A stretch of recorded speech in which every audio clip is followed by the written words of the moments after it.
Hello, in this video I want to show you how to fix a problem when you have stable internet connection, but you cannot use your browser or Google Play Store on DOOGEE X97 Pro.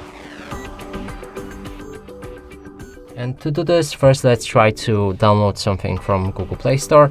Right here is the Disney Plus. If we hit the install, it changes into pending mode and it's basically stuck like this forever. We can cancel it for now and move on to the browser.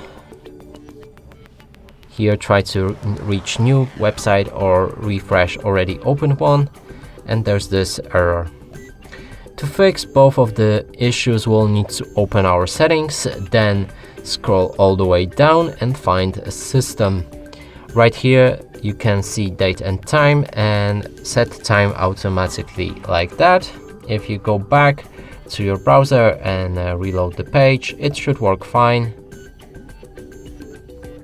And the same is with Google Play Store, so we can finally start the download of the app.